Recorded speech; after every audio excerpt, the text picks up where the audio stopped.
Imagine looking at a massive, like solid steel bank vault. Right. You know the exact combination to the lock is practically impossible to guess. I mean, even if someone stood there spinning the dial for 1,000 years. Right, mathematically secure. Exactly. You lock your private messages, your banking details, basically your entire digital life inside, and you feel secure. But what if a new kind of thief doesn't bother guessing They combinations? just bypass the dial entirely. Yeah, what if they possess a tool that simply melts the steel door in a matter of minutes? The combination dial is still there, functioning perfectly, but the vault itself has just become completely permeable. And that structural collapse of the vault is the exact paradigm shift the cybersecurity world is facing today. It's terrifying to think about. It really is. The locks we rely on aren't fundamentally secure against the physics of tomorrow. They merely have a looming, invisible expiration date. And that ticking clock is exactly what we're exploring today for you, the listener. Welcome to this custom-tailored deep dive. Glad to be here. We're looking at how the tech industry, specifically the Android ecosystem, is frantically re-engineering the smartphone in your pocket to, survive the arrival of quantum computing. Because we are witnessing what is arguably the most complex cryptographic migration in the history of the internet. Yeah. And it is happening right under our noses. It really is. And we've got a dense stack of sources to guide us today. We are pulling from official Google security blogs detailing the architecture of the Android 17 beta, some industry insights from AppDome and Samsung Knox, and heavily detailed academic benchmarking papers analyzing Android device performance. Lots of heavy reading. Oh, definitely. We're also diving into the technical documentation for new cryptographic standards like ML-KEM and the signal messaging app's PQXDH protocol. It is a massive amount of technical data, but it paints a very urgent picture of an industry racing against a threat that most people still view as just science fiction. Right. Which brings us to our mission today. We want to cut through that sci-fi and break down exactly what this quantum threat is mechanically, why the math protecting your life right now is quietly becoming obsolete, and how your next smartphone is adopting mind-bending new branches of mathematics to keep your data safe. It's a huge shift. It really is. Okay, let's unpack this. Before we can appreciate the cure, we have to deeply understand the disease. Right. Security experts are sounding the alarm right now, even though a fully operational, world-breaking quantum computer doesn't even exist yet. Yeah, and the alarm is ringing because of the specific locks we currently use. The classical math. Exactly. Traditional public key cryptography standards like RSA, DSA, and elliptic curve cryptography, or ECC, they all rely on specific classical mathematical problems. Like prime factorization, right? Yes, exactly. Yeah. RSA, for instance, relies on prime factorization. Multiplying two massive prime numbers is incredibly fast. Super easy for a computer. Right. But taking that massive result and reverse engineering it to find the two original primes, that would take a classical computer thousands of years of linear trial and error guessing. Because a classical computer has to check every single combination sequentially. It's like, it's a one-way street of computation. Precisely. But a quantum computer doesn't check combinations linearly. Instead of checking one path at a time, it leverages quantum mechanics to evaluate massive probability spaces simultaneously. Which is where Shor's algorithm comes in. Yeah, a quantum machine running Shor's algorithm uses wave interference. It's similar to how noise-canceling headphones work. Oh, wow, really? Yeah, it mathematically amplifies the probability of the correct answer and cancels out the incorrect pathways by finding repeating patterns or periodicity in the mathematical structure itself. Okay, so it doesn't brute force the vault. It finds a structural frequency that just shatters the math, reducing a 1,000-year problem to something solved in an afternoon. Exactly. Which brings us to the core threat model highlighted across our sources. From AppDome to that major academic study out of Louisiana State University, the acronym is HNDL, Harvest Now, Decrypt Later. Right. Adversaries, whether they're state-sponsored groups or massive cybercriminal syndicates, they are fully aware of Shor's algorithm. They know what's coming. Yes, they aren't waiting for the hardware to catch up to the math.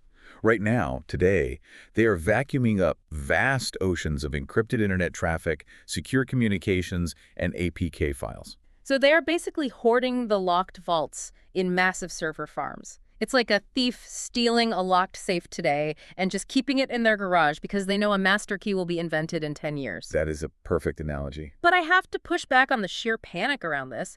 If adversaries are already scraping our data today, isn't it technically already too late for anything we sent yesterday? Right. I mean, if my encrypted bank routing data from 2022 is sitting on a server in a hacker's basement, why does upgrading my phone's operating system tomorrow even matter? That's a fair point. For the specific data already captured, the clock is indeed ticking.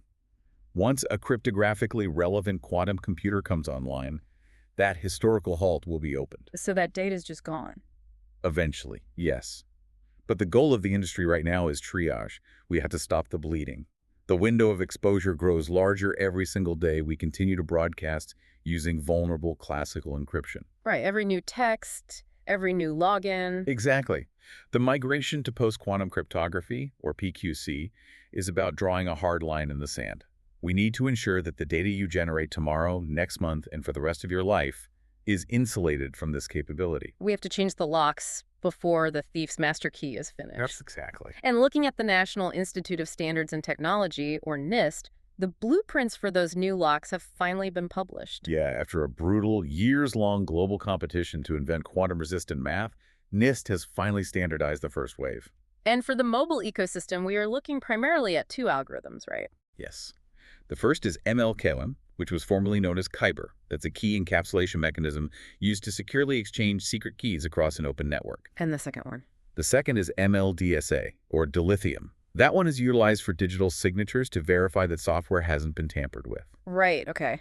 What's fascinating here is how these algorithms fundamentally neutralize the quantum advantage. They completely abandon prime factorization. They just throw it out entirely. Yep. Instead, they're built on lattice-based cryptography, specifically a mathematical problem called module learning with errors, or MLWE.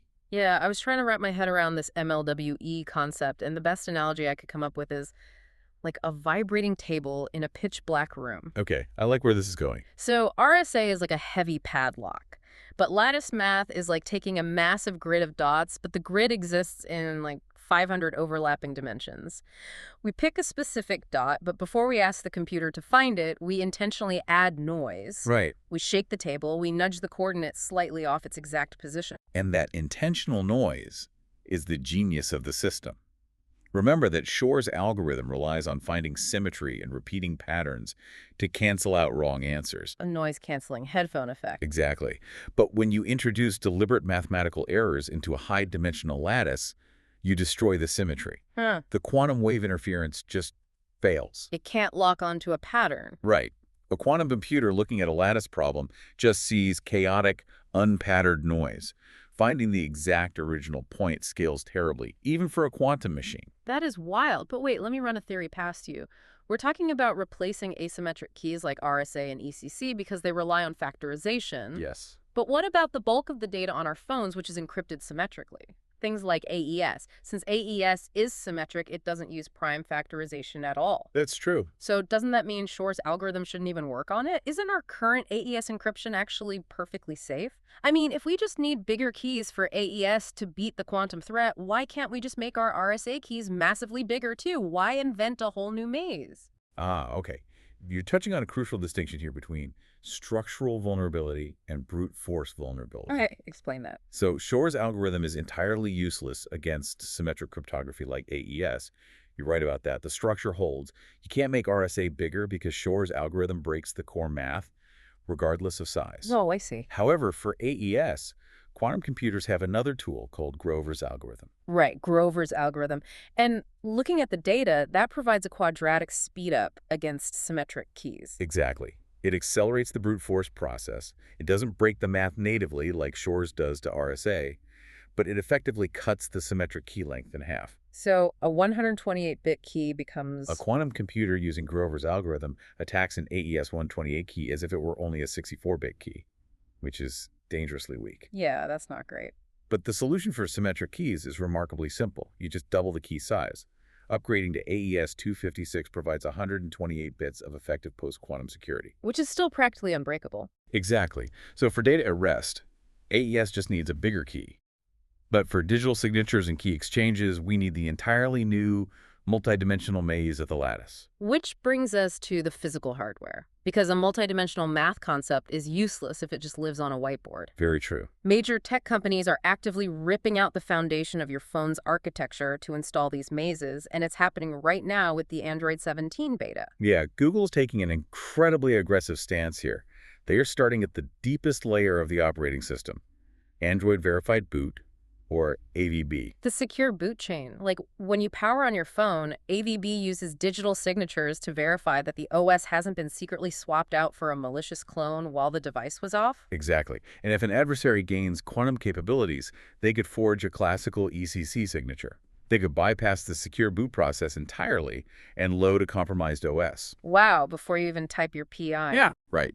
By upgrading AVB with the ML-DSA lattice algorithm, Android 17 ensures the device cryptographically verifies itself against quantum forgery before the screen even lights up.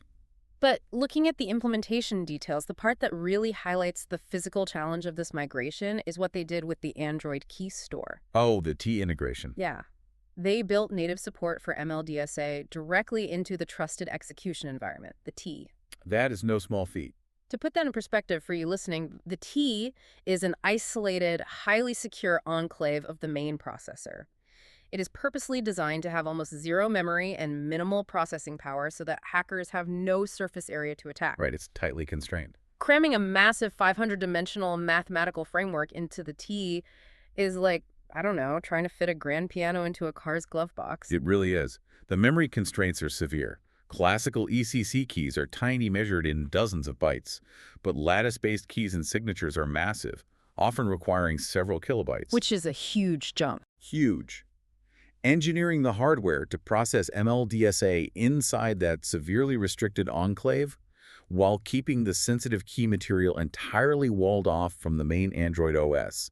That is a monumental hardware achievement. And Google Play is addressing the software side, too, with what they call hybrid signature blocks for Android apps, the APKs. Yeah, because the transition cannot happen overnight without breaking the entire ecosystem. Right. A hybrid signature is basically a bridge.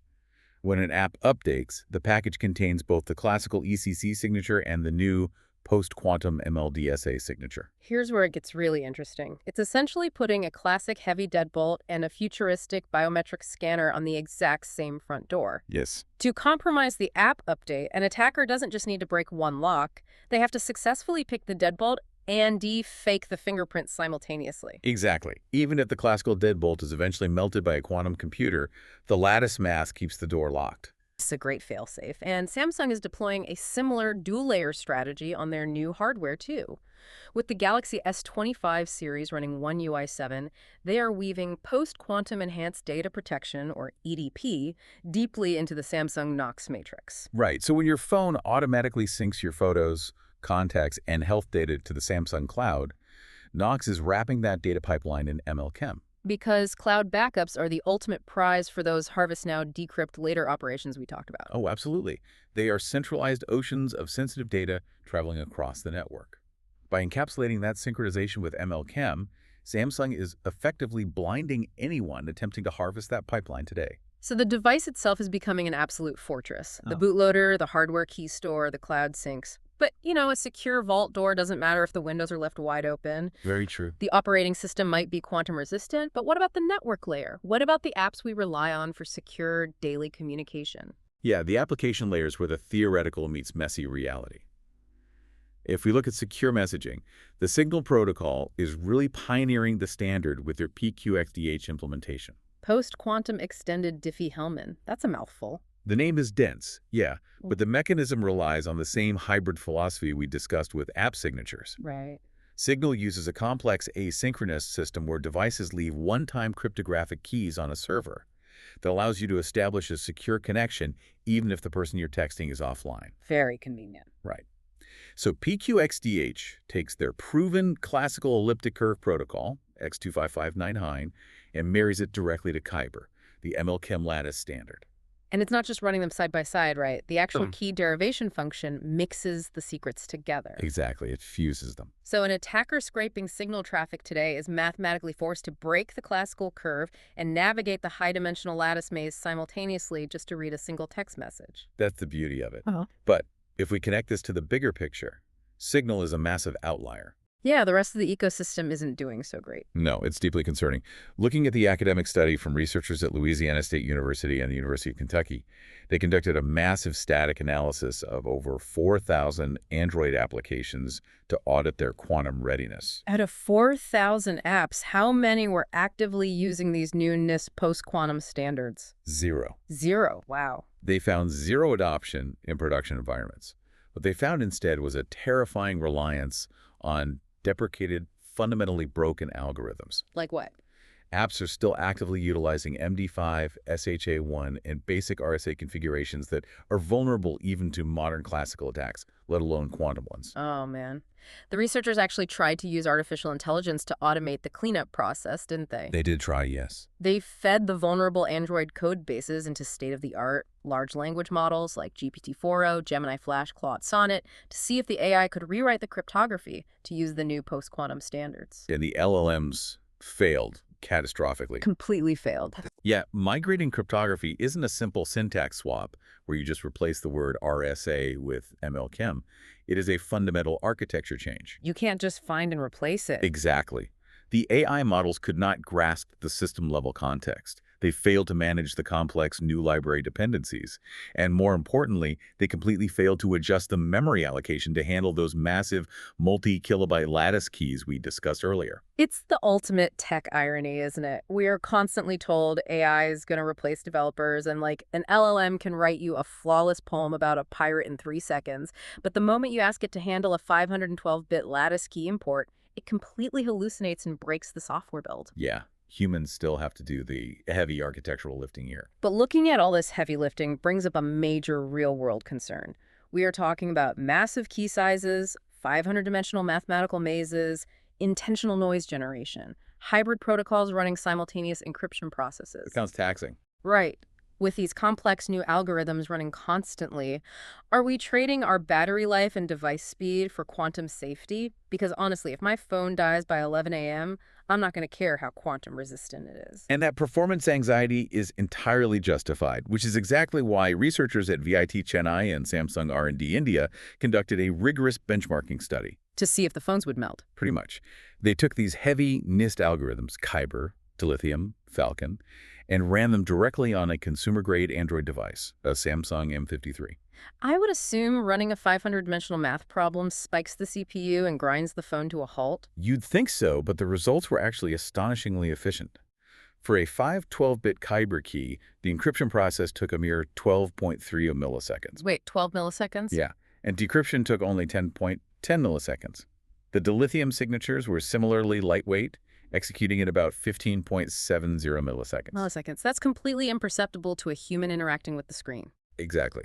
The larger key sizes take up more memory, certainly, but the actual mathematical execution time and CPU utilization fall well within the required parameters for seamless mobile performance. That's totally viable. Yes.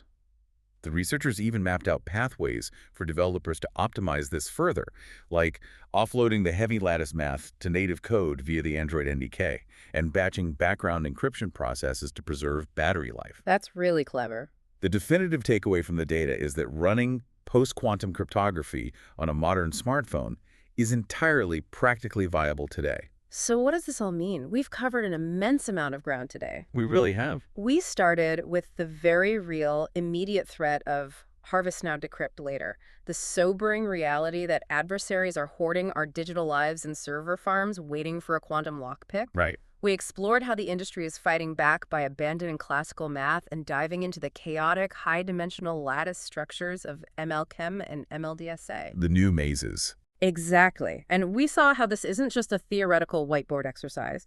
Google is cramming massive keys into the microscopic trusted execution environment in Android 17. Samsung is shielding your cloud backups. Signal is forcing attackers to break 2 locks at once. And all of this invisible, complex math is executing in roughly 12 milliseconds without draining your battery. This raises an important question, however. Perhaps. The entire focus of this monumental industry-wide migration, The hybrid signatures, the new hardware enclaves, the lattice algorithms, it's inherently forward-looking. Right. We are desperately building an unbreakable new vault to protect the data you are going to generate tomorrow. Exactly. We are changing the locks to secure our future communications. Right. But think back to the harvest now mechanism of the threat. Okay. For the past 2 decades, humanity has digitized and broadcasted its entire existence through vulnerable classical encryption. Oh, wow. Trillions of personal emails, corporate bank transfers, intimate private messages, and sensitive health records have already traveled across the open internet, protected only by RSA and ECC. Which we now know are fundamentally broken by quantum computers. Exactly. If adversaries have been patiently hoarding that data for years, waiting for the day a quantum computer comes online, what happens to the decades of pre-quantum digital history we've already generated? So even if every single text message and bank transfer we make from this day forward is perfectly shielded by a lattice maze, Will our past inevitably become an open book to whoever flips the switch on the first cryptographically relevant quantum computer? that is chilling. Our future might be perfectly safe behind multidimensional mathematics, but the vault holding our past is still sitting quietly in a hacker's garage, just waiting for the lock to expire. Wow. Something to think about the next time you hit send. Thank you for taking this deep dive with us.